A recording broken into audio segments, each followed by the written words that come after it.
How's everybody doing? Glad to be back here. I hope everybody enjoyed the dinner so far this evening. We're ready to get started with our program. Thank you all for being here for this historic evening as we welcome the class of 2014 to the United States Bowling Congress Hall of Fame. It is now my pleasure to welcome our Master of Ceremonies for the evening. Jason Overstreet was an award-winning television news and sports reporter in several cities across the country before joining the bowling industry.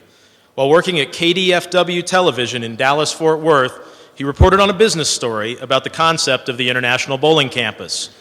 A lifelong bowler, Jason saw the opportunity to be a part of something special and traded his career in television to join USBC. We're glad to have him behind the microphone again tonight as our host. Please welcome USBC's Managing Director of Marketing and Communications, Jason Overstreet. Thanks, Andrew. Thank you, Andrew, for that warm introduction. I appreciate it. And welcome, ladies and gentlemen, to the 2014 United States Bowling Congress Hall of Fame induction ceremony. It is very much of a humbling experience to be your host this evening as we honor some of the true amazing individuals who have made a lasting impact on our sport, both on the lanes and behind the scenes. This evening, we're going to learn more about 5 extraordinary individuals who are going to receive the highest honor USBC can bestow on an individual. To help welcome our new inductees into the Hall of Fame and to mark this occasion, a number of bowling legends have traveled from across the country to be with us tonight and share in this special evening and special moment. So please join me in welcoming our USBC Hall of Famers in attendance tonight as they are introduced. We will meet them in order of the years that they were inducted in the Hall of Fame, starting with a man inducted in 1979. His 4-decade Open Championships career includes 4 titles. He owns 7 professional titles, has 63 years of appearances at the USBC Open Championships, and more than 113,000 total pins at the event. A warm welcome from Los Angeles, California, Glenn Allison.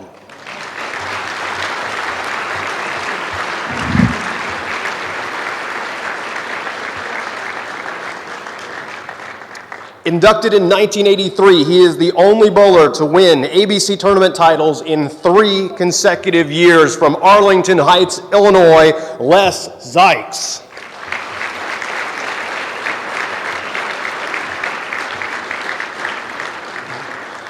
Inducted in 1988, she is a 9-time professional champion and 6-time titleist in the USBC Women's Championships, including 3 individual all-events titles. From Cypress, California, Virginia Norton.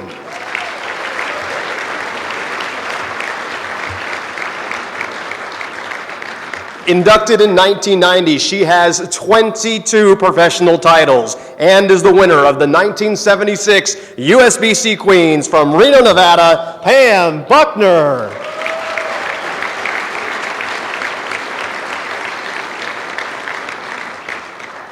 Inducted in 1990, he was part of the great beer teams in St. Louis and Detroit in the 50s and 60s. In 1976, he won a singles title at the USBC Open Championships, and this year he made his 66th appearance at the event, a feat matched by only 7 people in history. From Buffalo, New York, Jimmy Schroeder.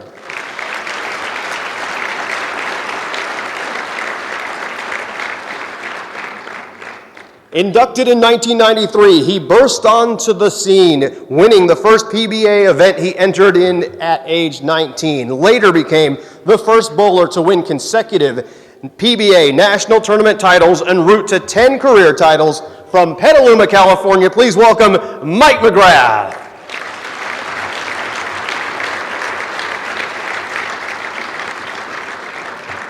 Inducted in 1994, this man won 3 Eagles at the 1974 USBC Open Championships, and as a former standout with the great beer teams, just this year he reached an epic milestone of 100,000 pins at the Open Championships.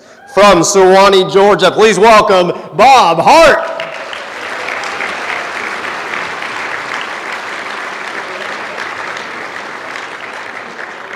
Inducted in 2000, this longtime bowling leader has served more than 3 decades at the national level, contributing so much. From Castro Valley, California, Elaine Hagan.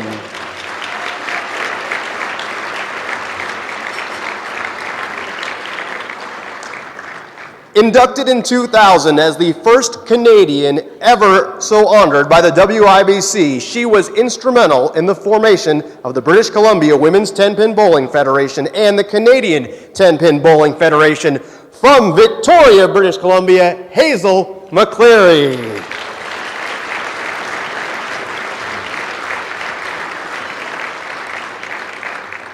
Inducted in 2001, this man has multiple PBA titles to his credit. He is one of the most successful players ever at the USBC Open Championships and is a USBC gold level coach. From Vernon Hills, Illinois, Bill Spigner.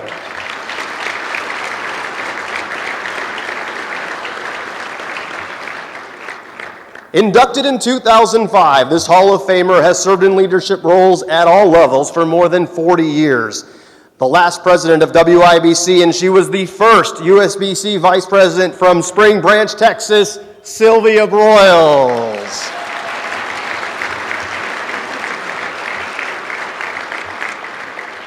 Inducted in 2006, she played a major role in organizing, promoting, and conducting women's professional bowling events for more than 25 years. From Coweta, Oklahoma, Fran Deacon.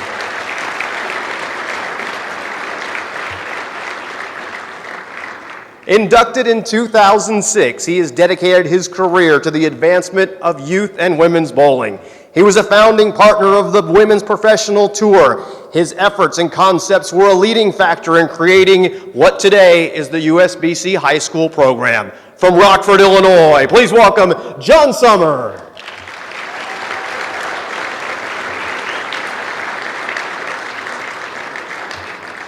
Inducted in 2008, she is a 23-time professional champion who also helped bring home team gold medals for the United States at the World Championships. From Keller, Texas, CDB Carolyn Doran Ballard.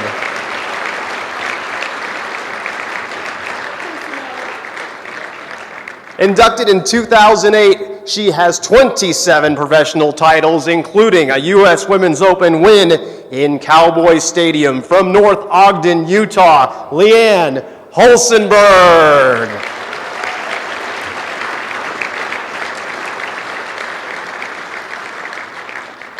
Inducted in 2008, he is the second winningest lefty in PBA history behind Earl Anthony. He has 33 PBA titles and nearly $3 million in lifetime earnings. From Jackson, New Jersey, Parker Bone III.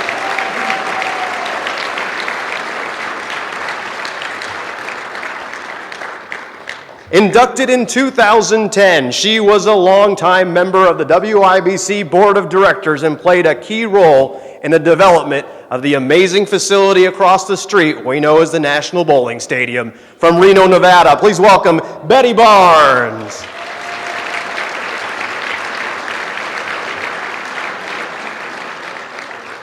Inducted in 2010, he has 22 professional titles, including 4 majors. He's earned nearly $2 million in prize money on tour. From Medford, Oregon, Marshall Holman.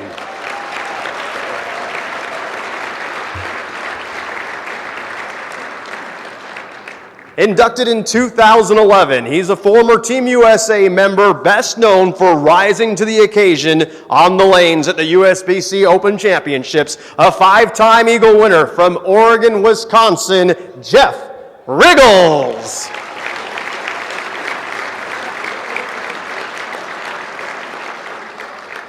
Inducted in 2012, he is a 3-time Eagle winner at the USBC Open Championships with 13 top 10 finishes at the Open as well. From Kenosha, Wisconsin, Lenny Borish Jr.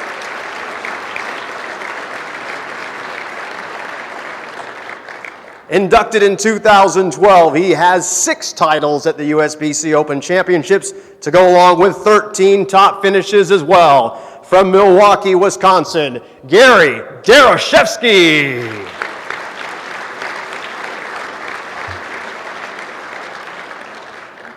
Inducted in 2012, he owns 14 PBA titles, including 3 U.S. Open titles, 2 of which were back-to-back. From Milwaukee, Oregon, David Houston.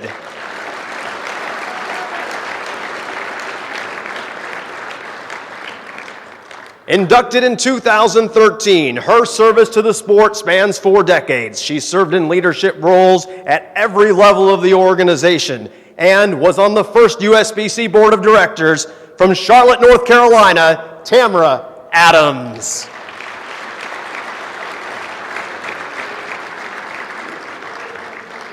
Inducted in 2013, she is a 3-time titleist at the USBC Women's Championships and was the first 2-time winner of the USBC Senior Queens. Please welcome Shirley Levins.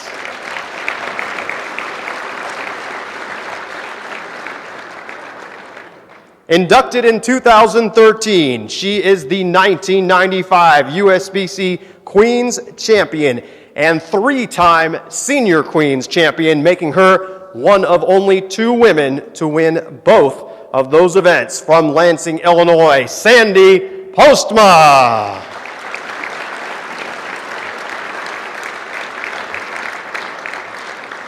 Let's have another round of applause for all of our Hall of Famers in attendance. What a great turnout to have such unbelievable stars with us tonight to share in this evening. It is truly an honor to have you all here.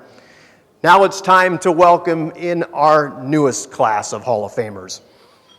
When you think about the most significant innovations in the sport, stop for a moment and I ask, what comes to your mind? For the youngsters in the audience, the answer might be perhaps ball technology or maybe modern lane machines that are capable of putting down all different types of patterns that relate to our sport. But I would expect the historians in the room will tell you it was the automated pin setter that really changed everything in the course of bowling. It was this innovation that set the stage for our sport's explosion and spreading and participation in really what was a fantastic era for American culture and bowling. Tonight, we honor one of the visionaries who helped bring this idea to the marketplace. And he didn't stop there.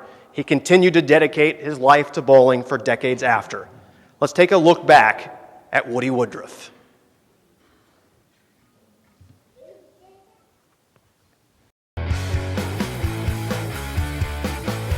Raymond Woodruff was born in New York on October 5, 1918.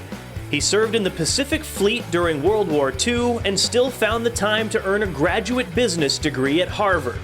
But the man they called Woody would get his hands dirty as a mechanic and engineer, and at a time when bowling pins were still set by hand, Woody and his team at AMF changed the sport forever with the automatic pin spotter. Thanks to the AMF automatic pin spotter, modern bowling's fun for everyone. Used for the first time at a major event when Woody was asked to put his company's invention onto every lane at the 1957 ABC National Tournament. So we moved to Fort Worth, and we lived in an apartment, and so I remember when I was a kid, and I remember going to these things and watching my father in action, you know, working with people and stuff, and he was the same guy there that he was at home. He just was a real true spirit of, you know, of who he was, and I'm sure there were times when there were, you know, behind the scene things that got a little sticky, but you know, he just was always the same guy all the time. I grew up with automatic pin setters, thank God to Woody and getting it started in the East. Lots of AMF centers where I bowled at. And the PBA, his involvement with that and ongoing involvement in keeping AMF involved and all the good things they did for bowling over the years, you can't thank Woody enough for what he did. Tonight, 3,200 fans have assembled here in Kansas City, and we say hello to them and to you across America via Sports Network. Woody's drive would produce another breakthrough for bowling as he was instrumental in getting the sport onto television sets nationwide, putting bowlers into people's living rooms and hearts, paving the way for the PBA.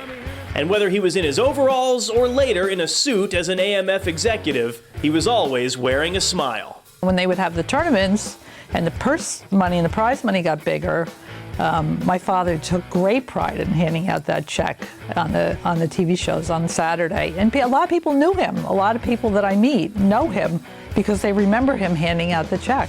He loved what he did. He got up in the morning, he had a smile on his face, he was singing, he was happy. And, you know, it was never not a day like that for him. Woody was also passionate about the history of bowling, so much so that he had a hand in the creation of the Bowling Hall of Fame and served on the Hall of Fame board for 10 years. But I think one of the best things that Woody did was convince other corporations to open their pocketbooks to fund a National Hall of Fame. And I think that's very, very important. He was a great convincer of people, and he believed in bowling. And bowling clearly believes in him. Woody passed away in 2009, and now he takes his place among the best the sport has to offer. So many years working with the Hall of Fame, and now a Hall of Famer himself. He just would have been absolutely thrilled that this happened. It's really a shame that he didn't know, because he was a guy that liked a pat on the back. And this would have been like a big bear hug, not even a pat on the back. So it means a lot because this was what I grew up with. You know, this was what I grew up with, and he's such a good guy. And you know, if you're in his family, I used to tell my kids this when they were little, that he's like the president of your fan club. You'll never have anybody on the face of the earth that will love you and treat you as well as he does. And it just, you know, it's just who he was. That's just the kind of guy he was. So. It's pretty special.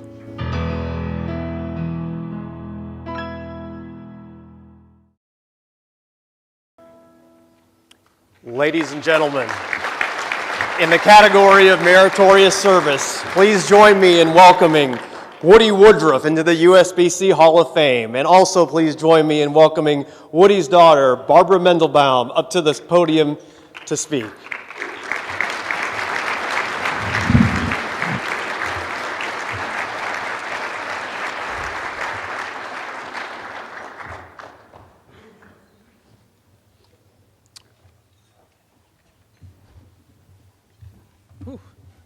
That's hard to watch. I just want to thank the USBC, the Hall of Fame Committee, and particularly Chuck Pisano, who never let my father's name disappear.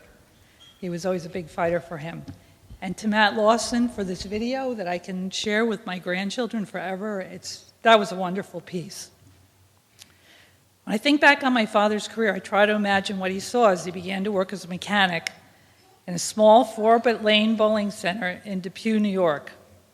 There he was, standing behind the noisy, dirty machinery with the pin boys and the frenzied pace, taking in the frenzied pace and the industrial smells, along with the grit and elbow grease that went into maintaining the harmony behind the scenes in the center. This was a far cry from the atmosphere at the front end.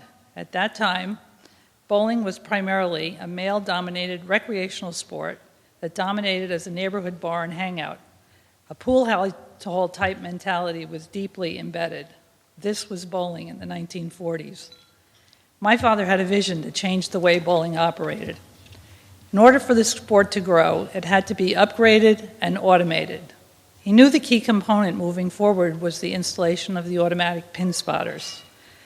This would allow the sport to grow exponentially. Replacing the pin boys with this new technology created a scalable model for growth in the industry. But his vision wasn't just about a technological revolution. He had a remarkable gift in knowing how to market the sport. He brought in many corporate sponsorships. He was pivotal in the signing of Pro Bowler Dick Weber with AMF, and that relationship lasted over 50 years. He played a major role in AMF's decision to sponsor tournaments on the PBA's regional and national tours. In the 60s, he was a pioneer in developing the Pro Bowlers Tour on ABC television, which to this day is one of the longest-running sports series on television. He took great pride in handing out the checks to Saturday's winners and was nearly as excited to present the prize money as the winner was to receive it. The combination of marketing and technology changed the culture of the sport. Bowling's image needed an update from those early years. He wanted to make bowling available to everyone, even at the most local levels. He worked hard to bring young people into the sport, and was instrumental in creating the All-American Youth Championships. Fellow Hall of Famer Helen Baker thanked my father for reminding others that women are mighty important to the sport of bowling. On a global level, bowling became an international, recreational, and professional sport. When he retired, he took on the task of trying to bring bowling to the Olympics, but hopefully someone else will fulfill that vision. I think back and say to myself, how did he do all of this? As a member of the greatest generation, he just got things done. He was honest and honorable and not afraid to give his opinion. On a personal level, bowling provided my father the opportunity to meet my mother. He worked the night shift and my mom was on the day shift. He regularly left her notes in her typewriter, a stack of which I still have that bear the soul of true love. They were happily married for 56 years. My mother was his rock. And while my father had many intrinsic gifts, my mother magnified them in him and injected him with lots of confidence. This was a match made in heaven. My dad truly loved his interactions with all kinds of people. He had a tremendous gift for remembering people's names, whether it was a proprietor, a fellow executive, or the custodian in the bowling center. And his conscious goal was to leave people with a smile on their faces. He got great satisfaction from that. His sense of humor was unmatched, and he was someone you always looked forward to spending time with. This was my world and my model of hard work and integrity, with a big dose of enjoying what you do every day. Being in the Hall of Fame gives you a little piece of forever, and now my father has his. 12 people representing 4 generations of our family are proudly here tonight to remember a wonderful man. As I said in the video, he was the president of our family's fan club, and in turn, he was in our Hall of Fame. Tonight, we're proud to share him in your Hall of Fame. If he were to hear tonight, he would be incredibly proud and sincerely grateful for this honor. Thank you.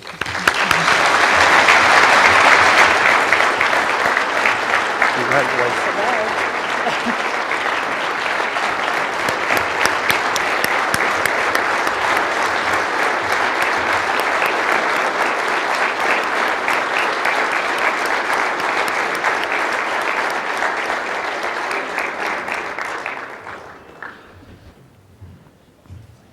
Congratulations again to the Woodruff family, and thank you so much for being here with us this evening. It just makes it so special.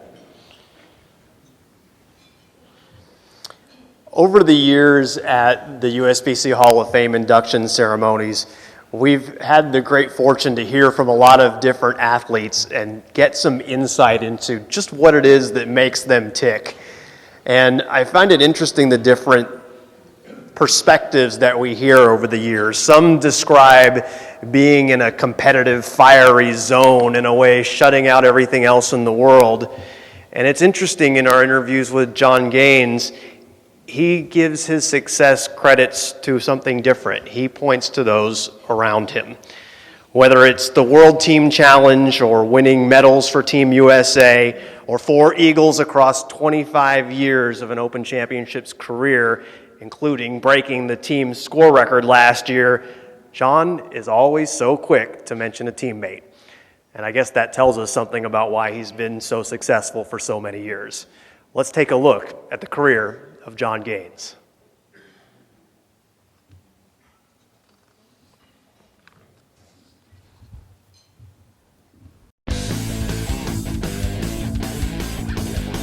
John Gaines started bowling at 6 years old, and though he played other sports, bowling won out when he claimed a junior state title.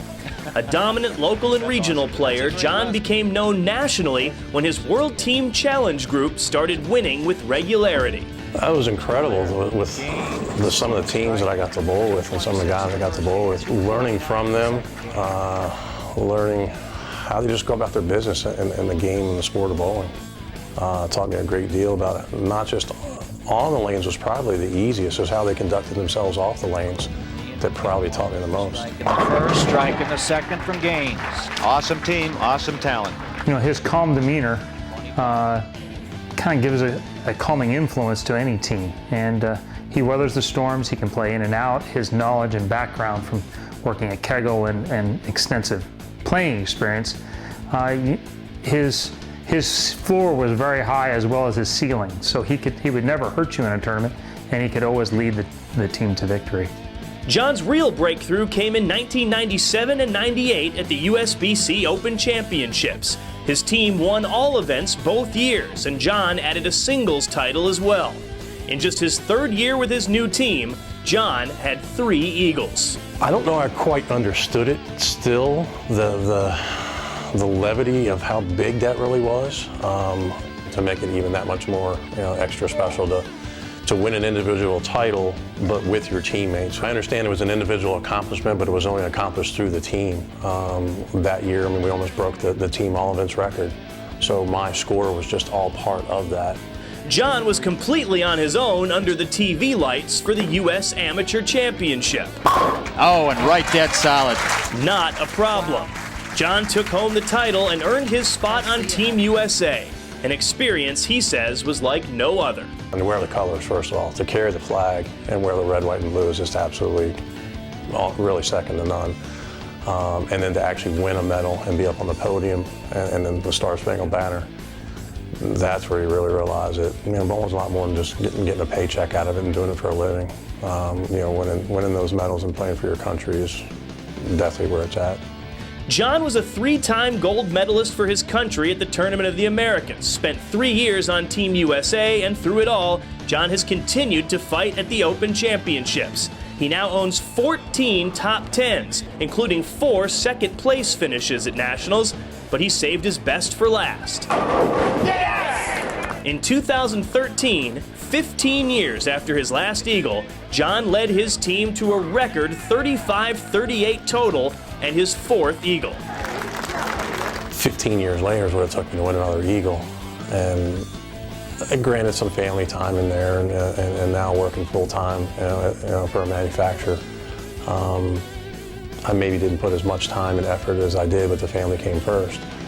But to get back to winning again was, especially an eagle, it was incredible. John met his wife and made his life through bowling, and now he joins the best of the best. And those who know him best know exactly why John Gaines is a Hall of Famer, both on the lanes and off. His work ethic and his attention to the details of, it's a job, and he aims to do everything outstandingly, and he does. He puts everything he has into bowling, his job, and his family. So, it's not a surprise to me that he was able to fulfill his dream of being a Hall of Famer. It's extremely exciting, but at the same time very humbling. It is a validation of those efforts along those years to be elected into the Hall of Fame. But to see the names that you are next to is I still get goosebumps, even thinking about it. Ladies and gentlemen, in the category of Outstanding USBC Performance, please join us in welcoming John Gaines from Orlando, Florida, into the USBC Hall of Fame.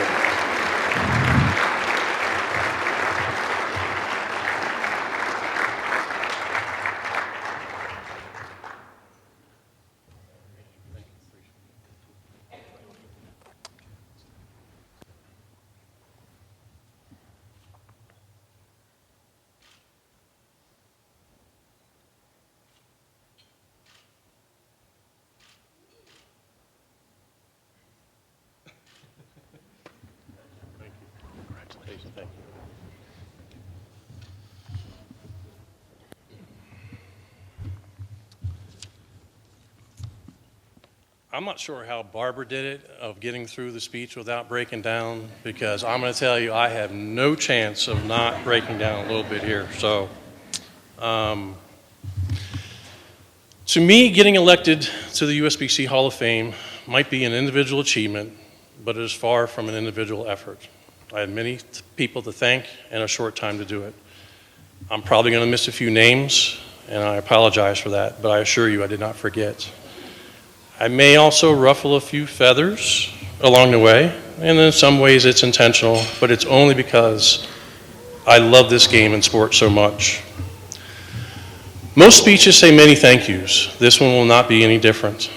except the first thank you I want to start with is not to a person, but rather to the great sport and game of bowling. The sport of bowling may be a little broken right now, but the game is as great as ever. 60 foot long, 39 wide, and 10 pins. 3 years old to 100 years old. Anybody can bowl. Snow, rain, 0 degrees to 100 degrees. You can bowl at any time.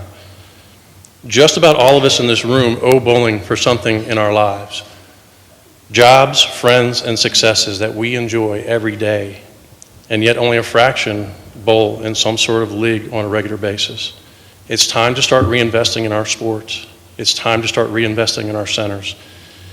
It's time for the acronyms to truly start working together.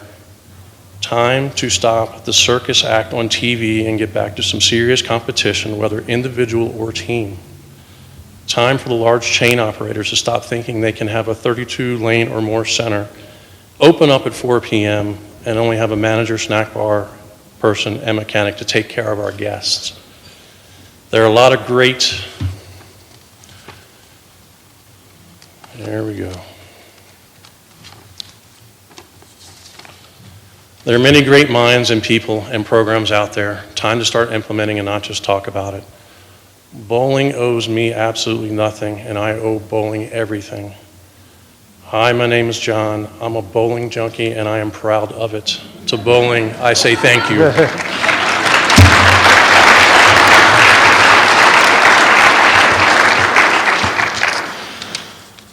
Most of us started bowling very young, and I am no different. I started bowling in youth league when I was 6. My mom bowled duck pin. I'm not sure how many people know what duck pin is, but my mom bowled duck pin, and I would go with her on occasion and decided I wanted to bowl also. So my mom took me to a local center to sign up for league. Duck pin was very popular in Maryland where I grew up. There were several centers that were half duck pin and half 10 pin. I went to Fairlane's Capitol Plaza, for some of those may have bowled there in the past, and signed up for a duck pin league. As part of signing up, you got to bowl a couple games. I was bowling duck pin when the youth coach from the 10 pin side came up and asked, up to my mom and asked why I didn't sign up for 10 pin, as she thought that better suited me. She said I could go bowl a game or two of 10 pin to see if I liked it. So after bowling a game, my mom asked me what I wanted to do, and I told her I liked 10 pin better. Looking back on it, I will tell you that I had one of the greatest coaches ever. And not necessarily from a bowling standpoint, but from a caring standpoint. It takes a special person to run a youth league. Kids running around and not there when it's their turn to bowl, crying because they didn't bowl well, crying because they didn't like what someone said. Just in general, being a kid and not listening. Of course, I'm not talking about myself. I was talking about everybody else that was bowling. So, to Barbara Cosgrove, and some of you might recognize the last name because her brother Bob has been a bowling writer for many years. I say thank you. We should all take a lesson and care about our youth bowlers as much as Barb did. Without having a great youth experience like I did, I'm not sure I'd be giving this speech right now. From there, like many kids, I started playing many other sports. Baseball, basketball, golf, tennis, swimming, but I always went back to bowling. My first job at 15 was a porter in a bowling center. I went from there to working behind the counter and helping the mechanic do the lanes in the afternoon. Then I started working in a pro shop when I was 20, which brings me to my next thank you. Again, I was fortunate to work in what I realize now was one of the premier shops in the country at the time. I thought all shops were as busy as this one. I thought all shops had the staff that we had. I thought all shops had an owner who was a great bowler. I now know how lucky I was. This person also gave me my first high-level bowling lessons. The shop was in the Baltimore area, and we were fortunate enough to be affiliated with Foul Ball, and for some of the youngsters, that's now called Hammer, which was also located in the Baltimore area. This person was way ahead of his time in ball drilling, especially with something as new as a two-piece urethane ball. This person had no problem sharing and teaching that information. He also helped me tremendously with equipment at the time when I didn't have much money. And to Wayne Stepp, I say thank you. The next person I want to thank might have more thank yous given to him in the Hall of Fame acceptance speeches, and if not, he should. Many bowlers on both the men's and women's tour owe him a thank you. I was just some hotshot kid from Baltimore when I moved to the Dallas area for a little while. He didn't know me from anybody, but I was a friend of a friend, and that was good enough for him. He was always willing to help, always having a great story, especially from bowling on tour, and always willing to share a glass or two or 3 of adult beverages. He may not know it, but he gave me one of the greatest pieces of advice I ever had. You know how to throw a bowling ball, but you don't have a clue how to bowl. It took me a while to figure out, but eventually it sunk in. To Del Ballard Jr., I say thank you. The next 2 people gave Kent and myself our first staff contracts. They and their company continue to give back to the game, the sport, the industry, and most importantly, their people. It has not gone unnoticed. To Bill and Barbara Chrisman, thank you. The next person probably doesn't realize it, but he somewhat reminds me of myself years ago, someone who loves the history of the game and especially the USBC Open Championships. We don't always agree on where the tournament should be heading, but we both love the game. I thoroughly enjoy talking about all the great teams and bowlers that come through the Open Championship door. I also thank him for the great stories he has written about me and the teams I have been fortunate enough to bowl on. His love of the Open Championships, in a way, helps me prepare every year.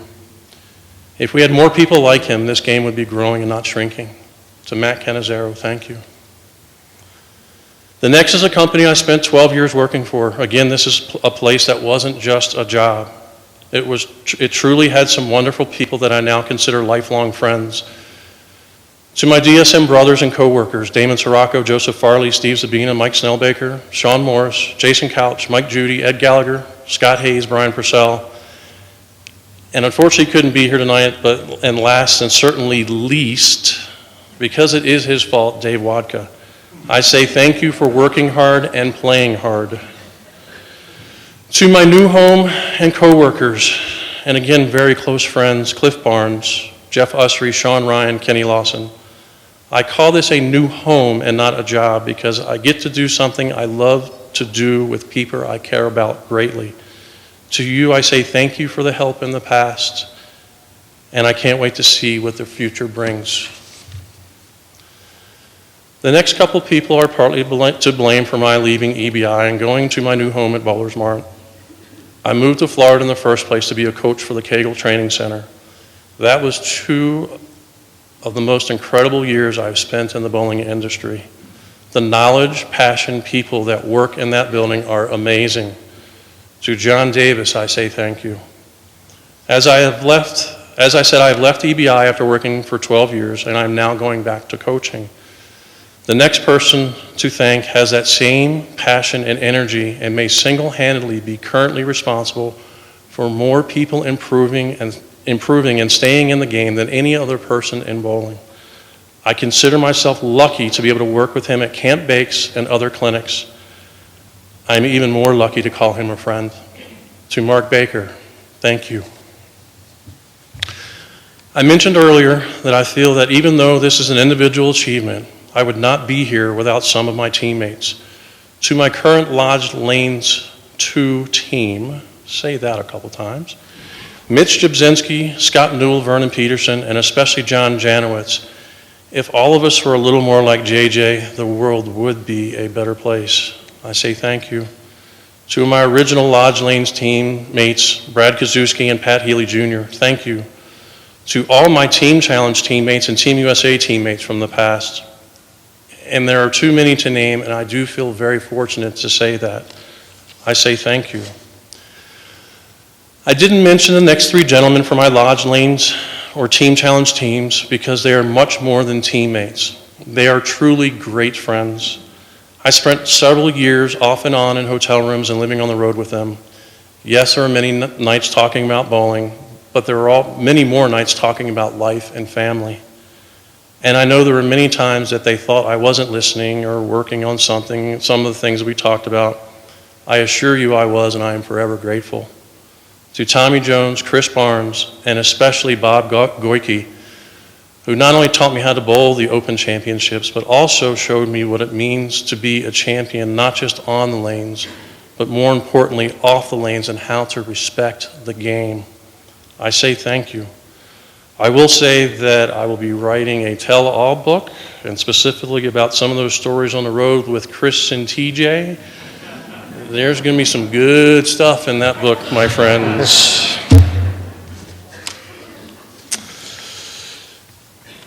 The next person is nicknamed my driver. I met him through my days as a DSM and he a pro shop owner. He started to come on the road with me, assisting me with seminars. Again, another great person I was fortunate to meet through the bowling industry. We now spend more time together away from bowling than at bowling. To Chris Cecere, I say thank you.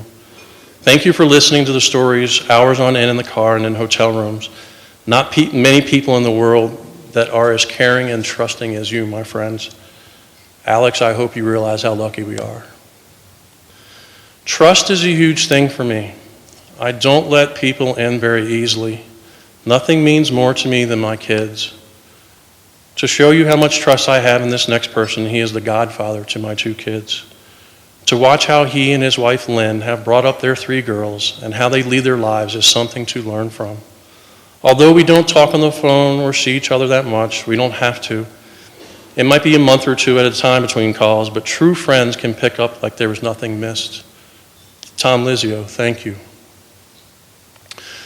The next person other than my wife, I have shared more professional and personal moments than any other. Although his nickname is 80 Grit, because at times he can be a bit abrasive, he is one of the most caring friends or family I've ever known. You want to ruin most friendships, have them lend money to each other. One of our running jokes is just that. He is the only friend I would lend money to and vice versa, and I know and he knows it would be paid back. The other best thing about this person is we get the same Christmas gift each year for each other. To Mark Anderson, thank you and love you, brother. Now, can you pay me what you owe me? Or okay. To my 2 sisters, Allison and Kristen, I know we were quite different growing up, and like many brothers and sisters, didn't always get along. But the one thing I always knew and could feel, you always cared and fully supported my endeavors and bowling career. I hope you also know and felt I always cared and felt the same for you. Thank you for the never-ending support. I love you both. Like many teenagers, I thought my dad might have been the dumbest human being in the world. Then one day I woke up and realized it was just the opposite of that. There are many things a father can teach a son. Honesty, integrity, striving to be the best. Treat others the way you want to be treated. Nothing ever comes easy and you have to work hard at anything you want to be good at. Everybody is responsible for the place they are in life by the decisions they make for themselves and not to blame anybody else. And most importantly, how to be a man and a loving father. Dad, I know it may not have seemed at times I was listening, but I assure you I was. Dad, thank you. Like many households, Mom is the glue of the family, taking care of kids, making sure the kids are dressed in the morning for school, having dinner on the table, the countless hours of carpooling to the many activities that families participate in. My mom was no different. Not sure how she got it done as a single parent, but she got it done and done well. Mom, thank you for the many hours of taking me to all the baseball practices, games, and getting me to Saturday morning league and tournaments, to and from friends' houses and our yearly vacation at the beach. I wasn't the greatest teenager, but Mom and Dad, thank you for never giving up on me. I love you both. This is where the written part of the speech ends. This is probably the hardest part of all of it, is when I got to my wife and my 2 kids. And I sat there for hours and hours and hours and tried to figure out what to write, and there just wasn't words to express that. So I'm not sure how this is going to work out now because my son is over there sleeping. Kendra, can you bring John and Madison up here, please, just for 1 second?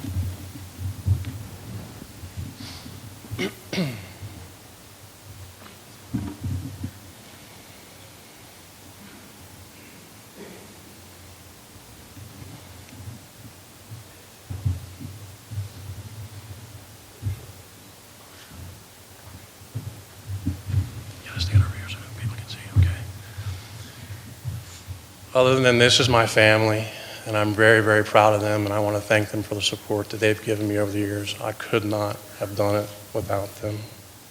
Thank you very much, honey. Love you guys. Thank you.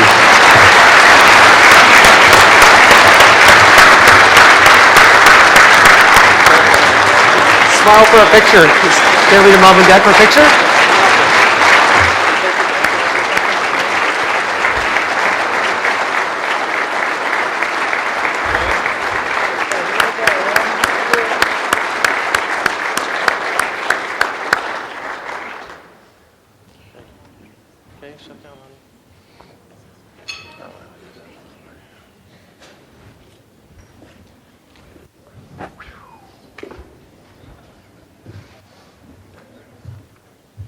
Congratulations again, John.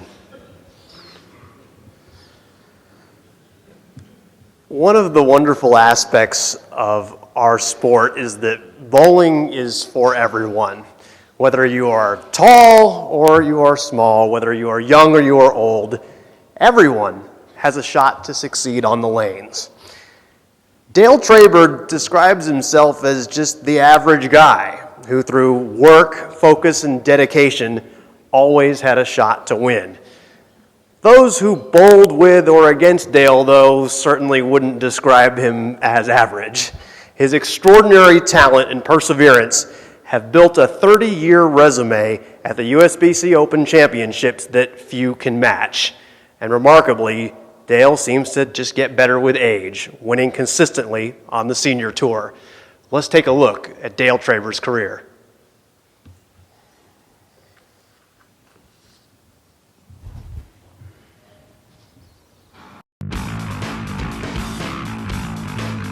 Dale Traber's parents took the boys to the bowling center at a young age, and it paid off. Both Dale and his brother David realized early that bowling might just take them places. There was one doubles scratch tournament, and we bowled the doubles, and we beat Rich Wonders and Daryl Mizell, and they're both Hall of Famers, and we kind of like surprised everybody that we beat them, and it was a best of 7 match, and it was not easy, so I knew that we would be all right. More than all right. Dale and his brother bowled against each other for the 1994 PBA National Championship. Dale finished second, but he was on his way. When he found his Linz Limited teammates and started bowling the World Team Challenge, it was clear that something special was happening. That's as good as you can do it. I knew if I found a team that would be right, I knew it could compete. When we bowled the team challenges, I knew how we gelled, even though our personalities all go all over the place. Being comfortable with everybody else, I think being a comfort and experience, I think it really came into play. It came into play at the Open Championships. Dale and teammate Ryan Lever won a doubles title in 1999. The team success came the very next year, as Linz Limited took home an all-events eagle in 2000 and was second in 2004. Then in 2009, they put it all together, winning team and team all events when mostly they were just trying to win their squad. There was a team of regional bowlers from Sacramento that were bowling 4 pairs down from us, and I knew like 3 or 4 of them, and they were starting to get it on. I didn't even know what I had last. I didn't even know what we had for a team game. All I knew was we had just keep striking and trying to match the team down to pairs away from us, and that's really what happened. We went matched each other to the 10th frame, and we caught a couple strikes and they left some 10s, so that was the really only difference, and our teams are 1 and 2. Dale never liked to finish second. The competitive spirit that drove him would come out in the form of the signature hatchet move, which he'd bring out for special occasions. But his teammates say anytime you were keeping score was a special occasion. We're practicing a little bit, so I go, come on, Dale, let's bowl for a beer. The first game is pretty tight. We're getting in the 10th. He needs the first hit to beat me. He hatchets me. My buddy, my teammate, gives me the hatchet. Are you kidding me? But that's Dale. That's his determination and desire to win. Could be for a beer, could be for a title for the Masters. Makes no difference. Winning at all costs. Dale just has that knack. He's such a fierce competitor on the lanes, and I think we all kind of fed off that over the years. Personally, I've learned a lot from him. He just doesn't like to lose. He just does not like to lose. Losing is not an option. That fire has fueled Dale on the senior tour as well. There it is. Dale Traber is your 2011 USBC Senior Masters champion. Dale has won the Senior Masters twice and feels that the competition out there is as tough as it's ever been. Right now, I would say most of the senior bowlers are the stars from the 80s. And it's getting more difficult. I always said I had a win before Walter Ray hit 50. So I had to go and beat him one time, and it's never easy, but that happened. Dale is also tied with Pete Weber atop another list. 51 PBA combined regional titles. No bowler in the history of the game has more. all you can do is pick a goal for more. That's all I can do. I remember when I hit 40, I said the goal is 50. It took a while to get there, but I would shoot for 60 to see if we can. 60 is not going to be easy, but I guess go for 60 before you're 60. I guess maybe that's the goal. And now the ultimate goal has been reached as Dale enters the USBC Hall of Fame. And to him, it says much more than what's on his career resume. To me, it shows the little guy can work at it and can make it to the end and get the big reward at the end. I mean, not flashy, not great style, sure don't have the body. It's just, it proves that if somebody works hard enough, they can get down to the end of the line. Maybe that everybody has a chance if I made it. That's the way I look at it.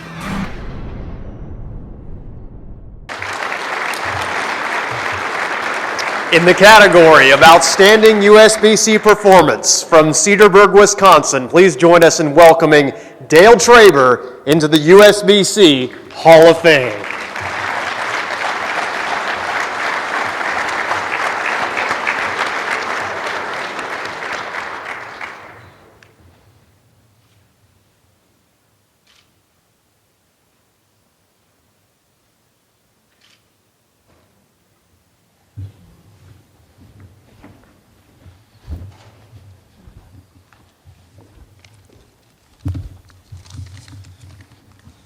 All right. It's an honor to be inducted tonight in the USBC Hall of Fame, along with the other inductees tonight, Woodruff, John Gaines, Steve Cook, Doug Kent. I'll basically just go through how I started bowling. Beginnings, I started bowling in junior leagues in 1969 at Hadler Lanes in Thiensville, Wisconsin. My mother and father, they bowled. They weren't great, but they thought that it would be a good thing to do, so I never bowled before, and that's what we did. And I definitely was not very good. I don't even think I averaged 100. But I kept working at it, every year getting a little bit better. And the last year in high school, I worked at Hadler's, and my pay was free bowling. And so what I did was I really took advantage of it. I bowled every day. Sometimes 3-4 hours, as much time as I could take each day. And that last year, my average went from 169 to 194. So in that time, 200s was still pretty strong. So I thought that was a pretty good accomplishment for a self-taught junior bowler. So basically, a couple of years, I bowled with my dad and some of the guys he bowled with, and I averaged about the same. And we just bowled a couple of local tournaments. And that was about it. So 2 years later, I bowled with the state tournament with my dad and my brother Daryl and David, and I was fortunate enough to win the 1977 Wisconsin State All Events Scratch and Handicap. And I still didn't even average 200 at that time. So at that time, that was pretty big accomplishment from somebody that's been bowling for 8 years and already took the scratch event for the state tournament. So after that point, what I started to do was I started bowling in scratch leagues in Milwaukee area, just trying to hook up with anybody that you could try to improve on. And I was starting to improve, bowling with better bowlers, and it was starting to get closer bowling in the scratch events. But really wasn't winning much. But I had a couple big wins. In 1979, there was an event. There was quite a few entries every year, Wisconsin State Match Singles, and I was fortunate enough to win. And in the Milwaukee area, they had there was a TV show called Bowling with the Champs. It was very popular at the time. And I was very fortunate to win in 1981, and I was just 20 years old. So at that time, beating strong scratch bowlers, that was just amazing. And I still think that was a major accomplishment at that time.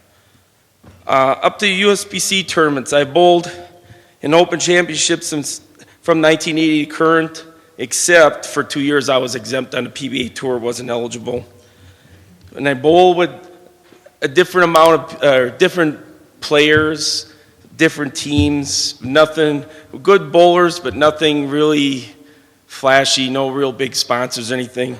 So about 1993, the World Team Challenge was going, and I was asked by Gus Uneris to bowl with him in the World Team Challenge. And I was satisfied who I bowl with, and Gus kept telling everybody, "You're the only person left to bowl." He said, "Everybody else agreed to bowl on our team." And really what was a big lie, because he didn't get anybody. So it was his ploy to go and get everybody together and try to piece his team together. And so we all went for it, and we really didn't find out till later on what he did. And so we kind of agreed it was going to be a trial basis. Well, it really worked. We gelled, definitely didn't hang out, didn't have the personalities that all matched. Everybody kind of went their own way, but it worked. So I told Gus that I would not bowl with their team unless he would secure a good sponsor. So in the World Team Challenge TV shows, we caught the eye of Jeff Lynn from Lynn's Shoe Company, and so we secured the sponsorship, and so I had a bowl with the team because that's what I told Gus I was going to do. And as of this day, we're still bowling as Lynn's Limited, so that's 20 years of being sponsored by the same person. So I thank Jeff Lynn quite a bit. That's a real honor. We were fortunate enough to win, I believe, 3 World Team Challenges, and we were top 10 finisher in most years in the team event of Open Championships. We were fortunate to win a 2000 team all events and a 2009 team all events and team event. I also was in 1999, I was the doubles champion with longtime doubles partner Ryan Lever. I can't say enough bowling with Ryan. We've won the Wisconsin State Tournament, I believe, 3 times, many Greater Milwaukee doubles events. It's been a long time friend, and I really appreciate it. And I cannot say enough for Gus. If he wouldn't have put this together, it might be not possible that 3 of our teammates are now in USBC Hall of Fame. I was very fortunate to win 2009 and 2011 Senior Masters, and much of the success I would attribute to my longtime friend Norb Wetzel. Norb has drilled my equipment most of the time since 1977, and in those couple of years, he came up with a bunch of ideas that he thought would work. They definitely worked, and I can't say enough all the years with Norb drilling my equipment. He's got a book on me, and I would say it's very boring for a straight bowler to look at balls, but it's like about this thick, so that's kind of like his rule book Bible. So thank you, Norb. I also been a PBA member since 1983, and I have 51 regional titles and 3 senior titles. And I have qualified for 3 TV shows, which it's not like the bowler's coming up, but it was neat to make it, and being a regional bowler, just bowling once in a while. And it was really neat to bowl 1994 against my brother David on TV. He had the best of me, and the videos never change. But congratulations, you bowled great, and it was super. He had a great career in PBA Tour. So I'd like to thanks to the following people that helped me out through the years. Ted and Betty Spella from Hadler Lanes. Ted Jasky, he helped me with lane maintenance and teaching me how to play certain things. Jim Roble and Mike Krolkowski at Cedars Bowling Center, they also help me out quite a bit now. My teammates, obviously Gus, Lenny Boris Jr., which I also travel with on a senior tour, and I have a great time with him. Ryan, Gary Dereshetsky, Hall of Famer, and 2 bowlers we had in the past, Steve Brinkman and Mark Wookerman. Bowling friends that are here, and also traveling or listening to me be mad about losing, because that's usually what happens. My friend Nan Delaney, Jim Knoble, that he made the rule of 100 miles before you say anything in a road. So that was his rule. Larry Richardson came from Iowa tonight. Mark Euchre, longtime friends and still bowling with him today. Used to work for me back 20-some years ago. Todd Filter, Eric and Brian Menninger, Andrew Ewig, Chris Van Akron, Rob Fry is here tonight. Two bowlers that I hung out with bowling regionals, and I actually talked to one today, Bob Heilman and Bob Klatt. Mike Miniman, another PBA Tour champion that I also travel with. And it's great to have my family here tonight because this is very rare to get all four of us together. My brother Daryl, David, and Dean, along with their families. My Uncle Alan and Lois Teachin, and my Uncle Alan is being inducted this year into the Southeast Wisconsin Short Track Stock Car Hall of Fame. So this is a treat to have him come here tonight because November 1st I have to go to his. And I've watched him for many years. I really enjoyed it. And last but not least, my parents, Bob and Jeanette, they're looking down tonight. My mom passed away in January, and she was looking forward to coming here. But anyways, thank you, everybody, and good night.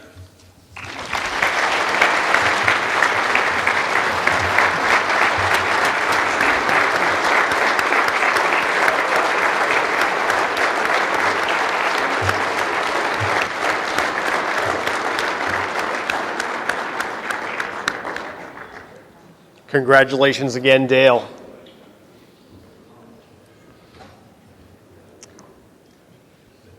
The professional tour of the late 70s and early 80s, I believe, was one of the most competitive and exciting eras of the sport. At that point in time, every young bowler dreamed of taking a shot on tour, but for a youthful talent to stick around for very long, it was pretty important to have some early success in order to get sponsorship and have that turn into a career. For a tall lefty from California with a smooth, powerful approach, he was able to find that immediate success and turned into one of the icons of his generation. Let's take a look at the career of Steve Cook.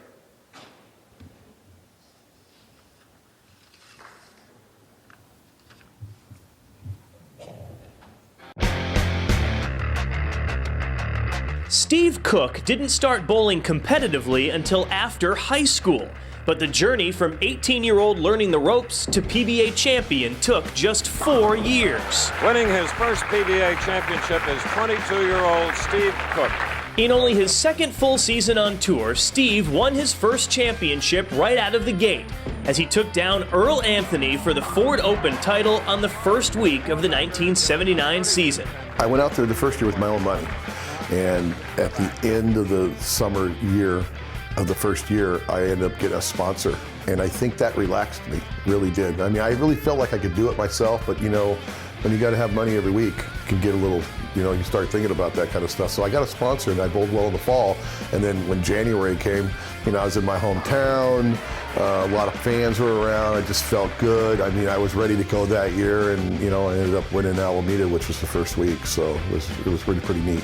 He would win once in 1980, but things weren't going as well as he had hoped. As he began the 1981 Tournament of Champions, he was on the ropes. I mean, I was rough. I mean, I bowled, I bowled good some weeks, I bowled bad other weeks. I mean, I made a couple of shows that year, was okay, came out in 1980 and was horrible. Just bowled really bad the whole year.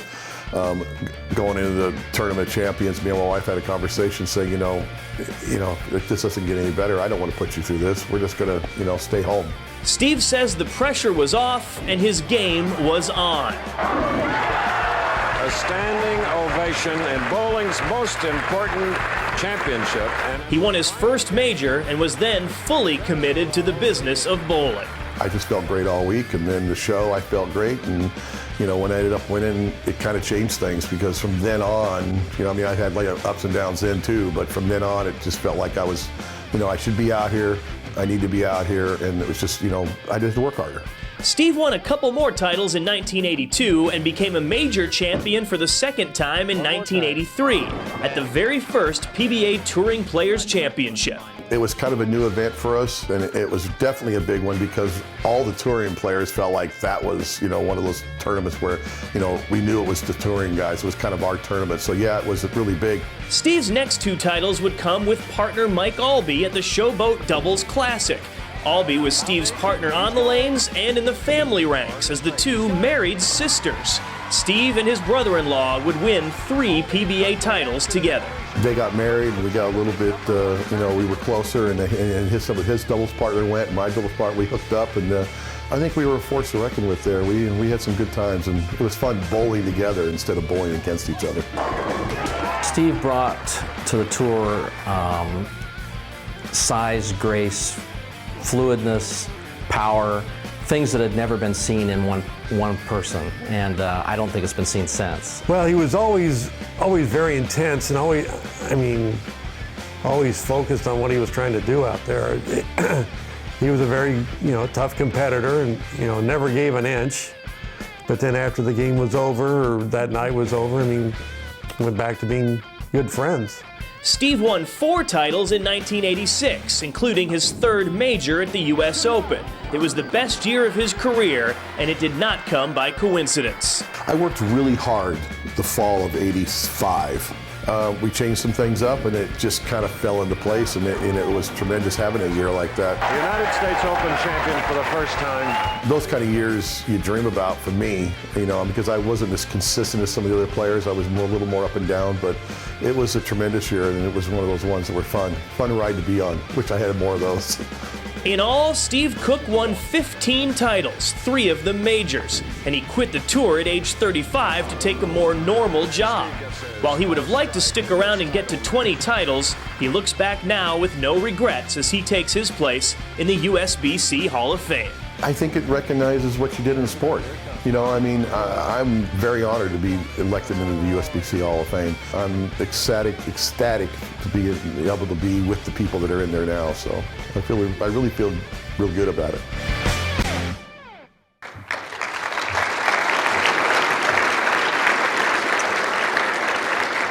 In the category of superior performance from Granite Bay, California, please join us in welcoming Steve Cook into the USBC Hall of Fame.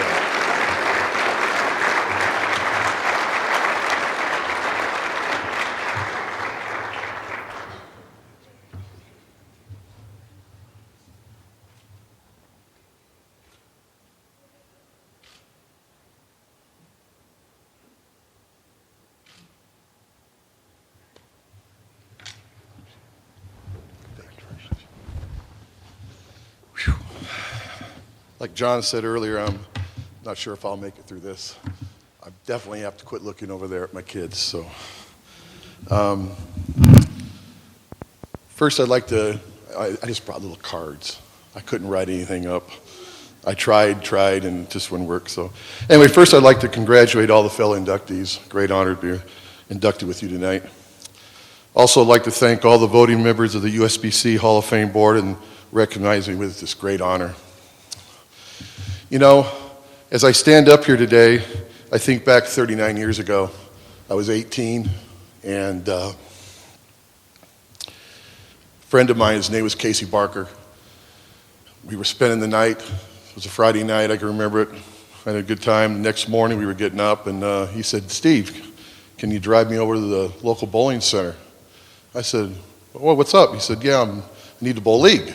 So get in the car, we drive over. It's Fireside Lanes in Citrus Heights, California. And he gets out. He said, "Hey, man, you should come on in." I had never bowled before. I was 18 years old. I said, "Sure." So I went in this bowling center and watched him bowl. And when we got done, he said, "You should join." I said, "You know what? I think I'm going to." So the next Saturday, I came down, joined the league, and that was 1975. So, and just one of those things that, I don't know, I just picked it up because I've always been a competitive person. I played a lot of softball when I was young. Not softball, baseball. Softball because of my daughter. But anyway, baseball, and that was my sport. So I said, "You know what? it was just the fire. I don't know. It was something about the game. It just got me. So I came in and I started bowling junior leagues, and I bowled 1 year. And that year with junior leagues, I met my longtime friend, and he's here with me tonight, Bob Roke. And we went adults in '76, and we started bowling just anything we could bowl. 5-gamer, didn't matter, 8-gamer, anything we could bowl. Joined the organization called the PCCB, and it just kind of, I don't know, just like I said, I had the fire in me, and it just kind of clicked. And maybe it's because I was left-handed, I don't know. Anyway, you always hear that. So anyway, I started bowling tournaments, and it just, like I said, it just kind of got in me. And then I decided in '77 with my wife, we talked about it, and we decided that I was going to give the tour a try, and I went out in 1978. So the career I had, it was fabulous. I enjoyed every minute of it, the ups and downs. But that's kind of how my story started. Just for a second here, so like I said, I bowled from '78 to '89, and kind of a vagabond because we lived in a motorhome. That's basically how I lived from '78 to almost '89. Basically, 36 to 40 weeks of the year. That's what we did. We lived in a motorhome. My wife and my oldest daughter, Stacy, and she's been with me since the start. She grew up on tour. My middle daughter, Jill, came along, and she got to see a lot of it. And when my youngest daughter, Kristen, came along, it was pretty much the end of my career. It was 1987. And I stopped touring in '89 to open up my bowling supply business. I just felt like it was something that had an opportunity, and I decided I was going to do it. So I only toured on tour full-time for the 11 years, and from '89 to '92, I just bowled part-time while my business was getting up. But I was lucky enough to win one more time in 1992 when my youngest daughter was 5, so she was able to come out and watch me. It was the only time, I think, well, she was with me on the tour, but when she was old enough to know what was going on, so I was really glad of that. So, like I said, I'm not going to talk a lot more up here, but bowling, I think about it a lot, and I thought about it a lot in the last month. I'm glad that I walked into that bowling center in 1975, because bowling's been everything to me, and I wouldn't have what I have today without it. There's a few people I'd like to recognize. Some of the truly my greatest fans, and they're not with me anymore. So John and Polly Knepp, that's my mother-in-law and father-in-law. They passed away, but they were true bowling fans, and I miss them dearly.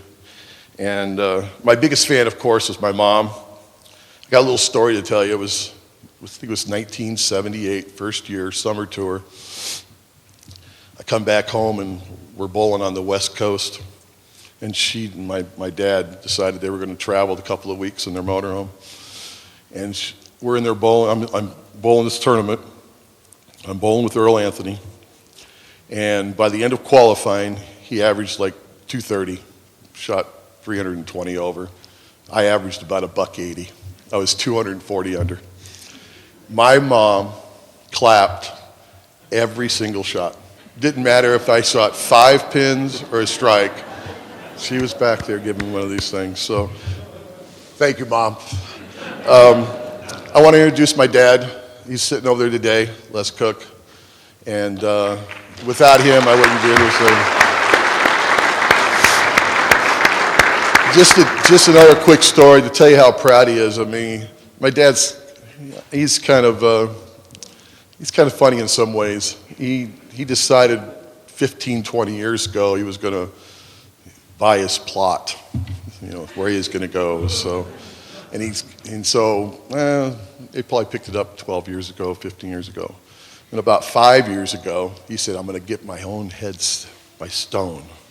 I said, oh, okay. So I'm talking to him, and he says, come on, I'm going to go out and show it to you. So I said, okay. So I go out and show it to him, and on the front it says Les and Martha Cook, and it's got a picture of him. It's really cute. My mom was still alive then. takes me around the back. On the back it says World War I.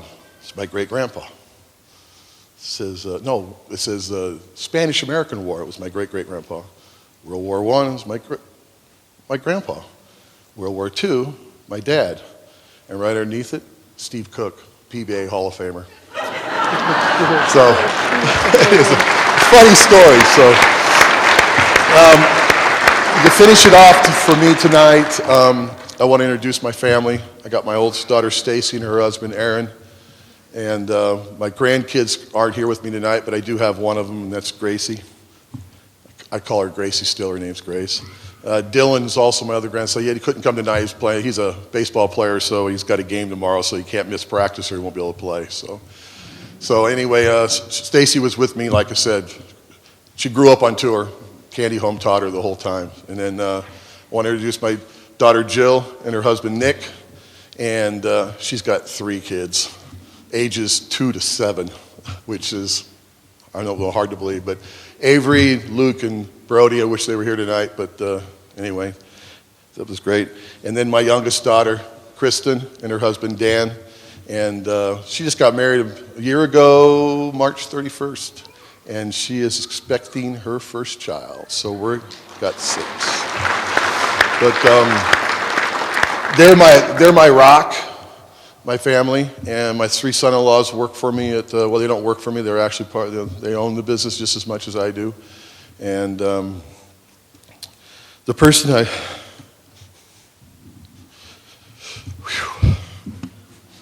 I'll make it. I'm up here for one reason.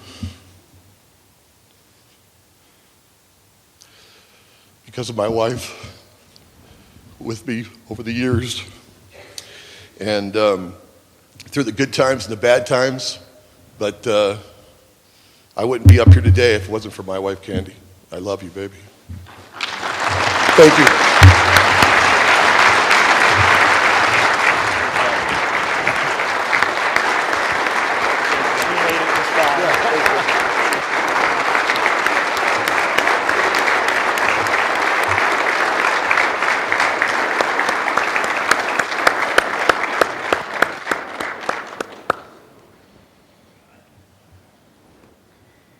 Congratulations again, Steve, and so wonderful to have so much of your family here with us this evening. I think that everyone in the room could agree that the sport of bowling has evolved quite a bit from the early 90s till today. There really have been so many changes and challenges for the elite players. Some of today's players I expect would have really struggled 25 years ago, and that some of the top players today, some of the top players from back then may not have fared as well today either. In order to succeed across that time period, it required versatility, the ability to adapt. Doug Kent unquestionably has the physical talent to create a successful game in any environment. But perhaps more importantly, those who bowled with him say it was his mental toughness and thirst to learn that has led to a Hall of Fame career. Let's take a look at the accomplishments of Doug Kent.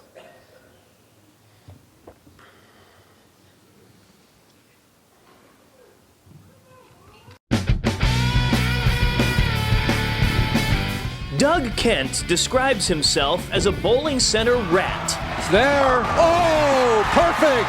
The son of bowlers, Doug grew up around the lanes and was just 24 years old when he broke through for his first title and his first major at the 1991 USBC Masters. His first major victory, well earned. It was career changing. I mean, because you don't know where you're going to fit in a tour. You don't know if you're going to be able to continue to do it for a living. The guys out there are the greatest in the world. I mean, I did have some early success, but I also got my brains beat in for a while too, which really helps me. It's a driving factor. You're either going to go home or you're going to learn the game and get better at it. I chose to learn it and, try to get better and compete with those guys. It was a long road to the next one. 5 years of grinding out there before taking home his second title in 1996. He would add wins in 97 and 2000, and another career changer in 2002, when his second major came with a big paycheck at the PBA World Championship. We've got our world champion for 2002. That major, the World Championship, was the biggest prize fund in PBA history up to that point, you know? So it's not just a major, it's a major. I mean, it's huge. Focus on what I'm doing. I try not to watch what other people are doing. Just try to keep things as simple as you can and stay within yourself. You can't try to be somebody else. And that always helped me get through some of the tougher matches and win tournaments like that. The year that Doug turned 40 turned out to be his biggest year. Doug Kent has taken the USBC Masters. A repeat win at the Masters to begin the season and another World Championship to end it. Doug Kent was named the 2007 PBA Player of the Year right when he needed it the most. He's got it! Doug Kent wins his second major of the year. I was struggling in between winning the Masters and the World Championship again. And again, I'm just so much self-doubt at that part in my career. It's just, you know, how much longer am I going to do this? And you start doubting yourself. And, you know, that's the toughest part of being on tour, though, you know. But it was great moments, great year. It was, you know, the highlight for sure. Ask anyone about Doug Kent, and the word you'll hear the most is versatility. Doug is like a chameleon, ever changing with the conditions. It's a big part of why he's still competitive out there today. I've been a student of the game for my entire adult bowling career, and just trying to get better at certain things, and which keeps you competitive because you always feel like you're a shot or two away from being able to win, and it doesn't happen. All of a sudden you break through, so you kind of, you know, it redeems everything you've worked for kind of pays off. But you know, the weeks that you're just cashing and making finals, just buying you time, you know, which keeps you competitive. I think Doug is one of the most versatile players that has hit the PBA Tour. When you watch Doug Kent bowl, he knows how to play up the gutter and around the lane, and there's very few players that have all those tricks. The fact that he's won 4 major championships says something right then and there. What makes Doug Kent a Hall of Famer to me is every major that he bowled, you knew he was going to be in the top 10. Everybody would say, well, he's good at everything. He may not be great at one thing, but he was so good at everything. And I didn't see that. I kind of thought he was great at everything. 10 titles, 4 majors. And now, as Doug enters the USBC Hall of Fame, he looks back at a career that is still a work in progress, but that has given him so much. You have to work at it so hard to play at that level and to be able to compete at that level that it consumes you. And your life is built around that. And, you know, my family's been in the bowling family. My wife's family was always in the bowling. You know, I look back at everything that I've accomplished, never expected any of it. I mean, but we always worked hard for it. You know, always worked and tried to plug away and get better at it. You know, and you always hope that it's going to happen, but, you know, I just went about my business and did my thing and just tried to win. I mean, that's all I try to do is get better and win. And, you know, these are the great things that come along with that hard work. And, I mean, let's look at the people that are in the Hall of Fame. I mean, to be recognized with those guys, it's everything. In the category of superior performance, from Newark, New York, please join us in welcoming Doug Kent into the USBC Hall of Fame.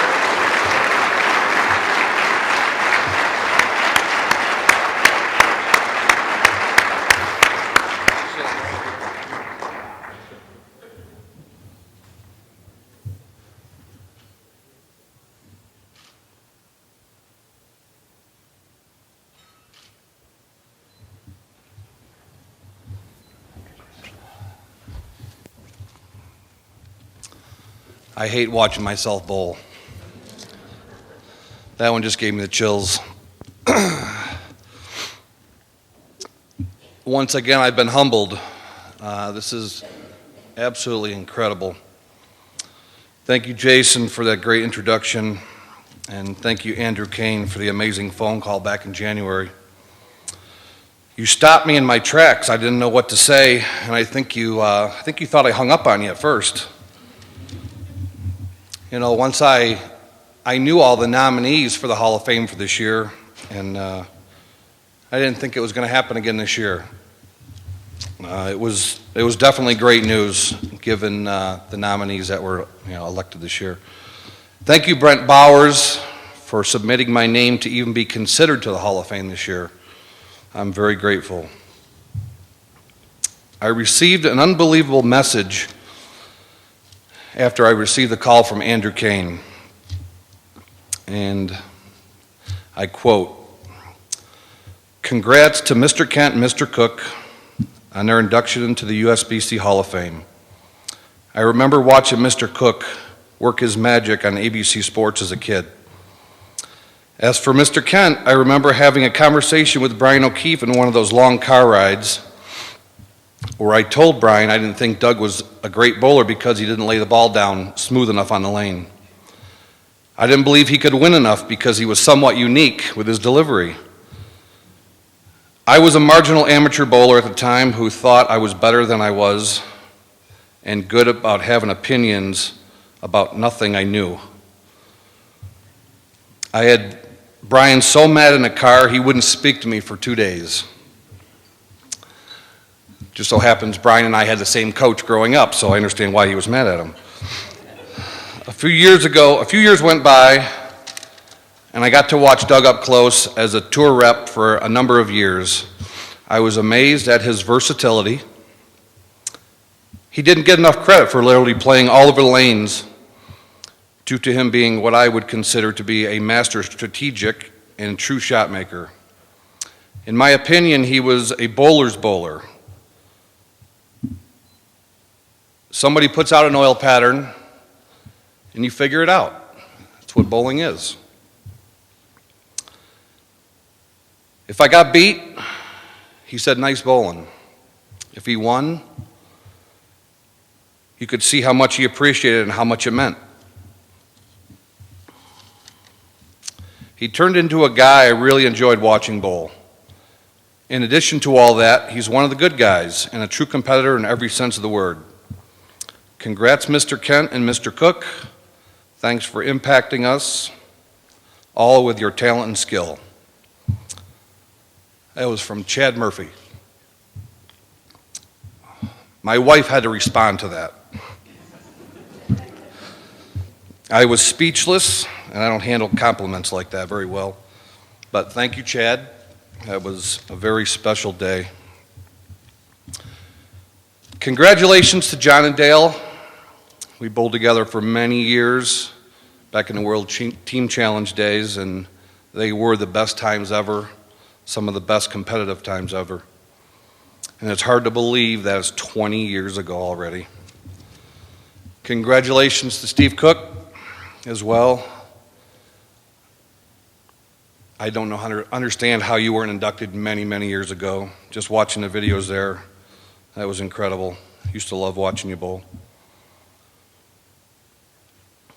What an honor for us it is to be going in with you. I enjoyed so much watching you. Again, I am so honored to be inducted with this class of 2014. Thank you, USBC, for this incredible honor. From junior leagues to now, this has been an incredible ride. Bowling has been my life for so many years, and it's so hard to put into words how special this night really is. I feel like I just won the Masters again, but only 10 times better. This is the greatest reward that a bowler can ever receive. Growing up, I never thought about the Hall of Fame. I didn't even know what the Hall of Fame was. I didn't even know it existed until I went out on tour. And even then, the Hall of Fame didn't even seem reachable or a possibility. Winning the Masters in '91 was definitely life-changing. I proved to myself I could compete against the greatest bowlers in the world. I just had to prove it to myself that it wasn't a fluke. The '91 Masters was worth about $60,000 to me and jump-started my career financially along with a contract with Ebonite, thanks to Brian Purcell, which kept me competitive for the next 12 years of my career. And winning never came easy, but I knew it wasn't far off from that really big year. And then it happened in 2002, the biggest payday in PBA history, and a title match that I'll never forget. I was bowling against Lonnie Wallachek, and we were in the middle of the game. I was up by a few, and Lonnie opens in the 5th, 6th, and 7th frames, and my heart starts pounding. My hands were getting cold, and my mind is trying to calculate how far ahead I was. And my legs were getting extremely heavy. At that time, I remember telling myself to breathe. My mind was already trying to spend $120,000 before I even won the match. And when the match was over, I didn't realize what I had actually accomplished. At that time, I was a world champion. A few years passed, and I was considering retiring, and it happened again after my wife talked me out of retiring. The 2006 Masters was mine again, and then another world championship followed shortly. After a dismal 2008, I decided 2009 was going to be my final season. Even though I still had one more exempt year, I knew it was time, and I was really comfortable with the decision. I had my time, and it was awesome. And what an incredible experience it was. How many people get to do what they want to do their entire life? Not many.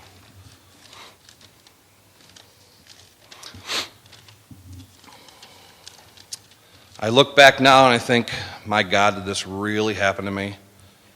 Did this really happen? Well, it's a good thing, because I have the trophies to prove it. I still can't believe it. I was very fortunate to have won some pretty big tournaments in my career, and all of these tournament wins happened because I had a lot of support. Financially, mentally, I never took winning for granted, because you never know if you're ever going to win again. I had some incredible coaches over the years also. My dad taught me the game at a young age and always tried to get me to play straighter. But with Mark Roth on every Saturday afternoon, I wasn't listening.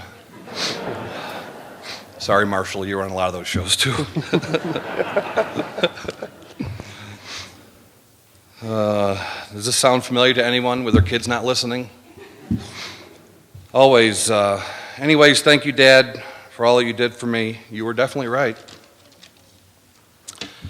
I had a great coach in my teens named Chuck Hannon, and thank you for getting me to do what my father had been telling me to do for my entire junior bowling career.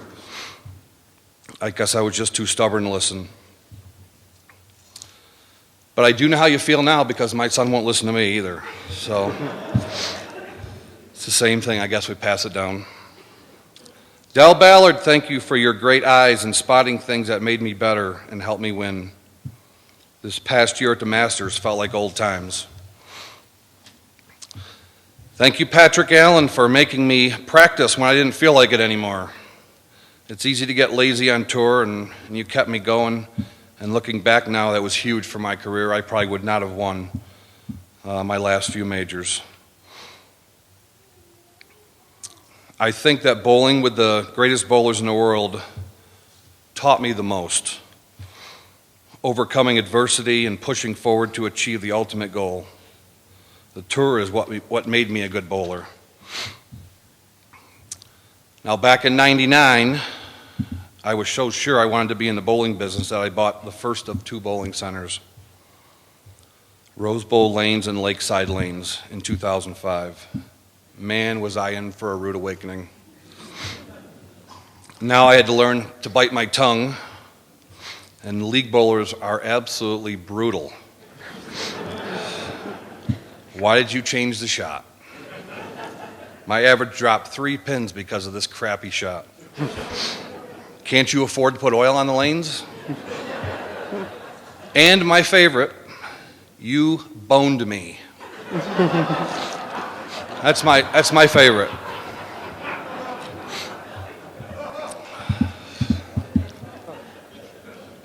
This is where the fun begins. Now I just smile and tell them to move their feet off the big dot.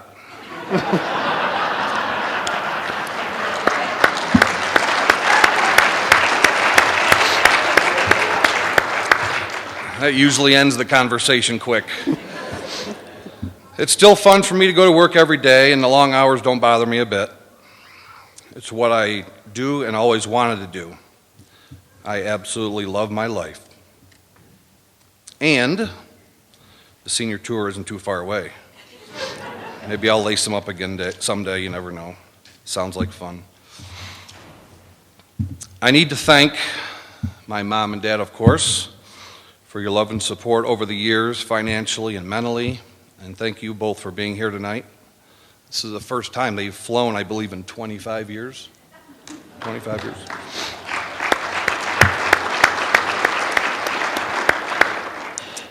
I have two great kids, Natalie 8, that's going on 22, and the son that's 22 going on 8.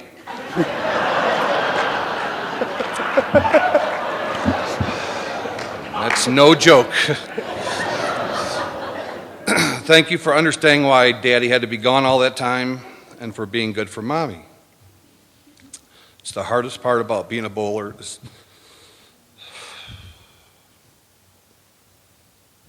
Time away from home.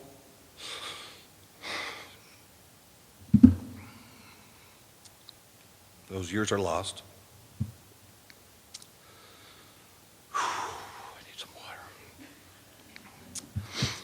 I would like to thank my beautiful wife, Christine Marie. I definitely overachieved. Thank you for all your support and for making me a better person and not letting me retire earlier. Again, I love my life, especially with you in it. Thank you, Parker and Leslie, for coming tonight. Biz and Buzz and Stephen B. also for being here. It really means a lot. And I hope I didn't forget anyone. I'm sure I did. And I'm going to tell a story here for the final time. It's been told by a few other people around the country, and I have the real facts. 1991 fall tour. We were in Baltimore, and it was me, Rick Brenori, Bob Learn, and Mike Lassar. And we all had a break in between before our next round. And we went to lunch at a mall, at a food court in a mall. And we all split up and went to our separate places where we wanted to eat. And I went to a place called Ocean City Hot Dog and Fries. Obviously, they sell hot dogs and fries. So it was like a cafeteria setting. You order at one end, you pay, and you take your tray down to the other end, and you pick up your food. Well, I ordered a hot dog and fries. I get down to the other end. By the time you get down there's a hot dog and fries at the top of the tray, whatever. And so I grab it and I go walking back to the table. I get almost to the table, and the bun falls off my tray onto the floor, and it's a little hard. I cracked the floor. So I'm eating it. I'm eating the hot dog first, and I managed to get it all down, complaining every single bite. And Bob Learn keeps telling me to take it back. It looks stale. So I take it back, and I'm eating the French fries all at the same time, and they're cold as can be. So I eat the whole hot dog, and finally, after complaining enough, I decide I'm going to take the French fries back. So I get all the way back to the counter, and I said, "Is it possible to at least get some warm French fries?" And he looks at me right in the face, and he says, "You're the guy that took my display."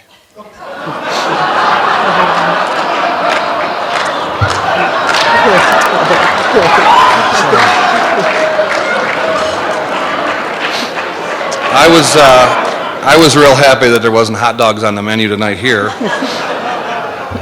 But he goes, "Well, bring the hot dog back and I'll give you a fresh one." I go, "I ate that." He goes, "You ate that?" I go, "Yeah." So that was my final time for that story, and a lot of other guys have said it to numerous gatherings, but I wanted you to hear the facts, how it actually happened. So But again, congratulations to all the inductees. Thank you to all the other Hall of Famers that are here tonight. I now know how you feel. Thank you again to the USBC for this honor. It's been an incredible ride, so thank you.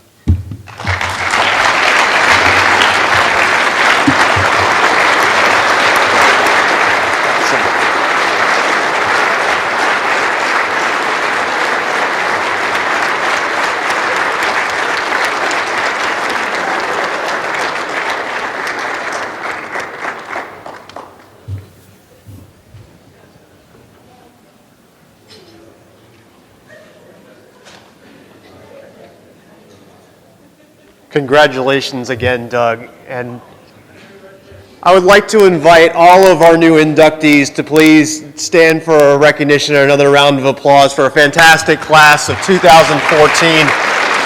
On behalf of the United States Bowling Congress, thank you for all that you have done for our sport. We're so proud to have you as part of our Hall of Fame.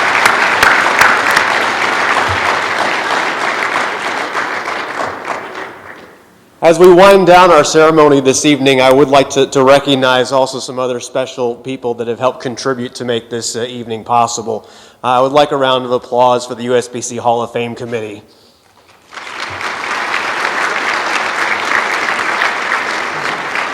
Certainly a tremendous amount of work that goes into that committee, and we certainly appreciate their service. I would also like to recognize one of my colleagues at USBC. Matt Lawson is the producer, videographer, writer, and voice of all of the videos that you've seen as part of our induction ceremonies tonight. Thank you, Mike.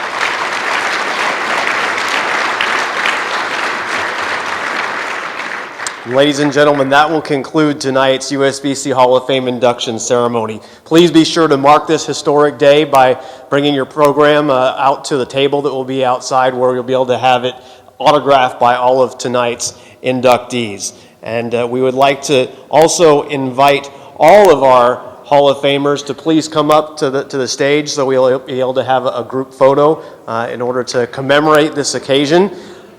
Thank you all for being here tonight. This has been a true pleasure and a wonderful evening, and we look forward to seeing you again next year.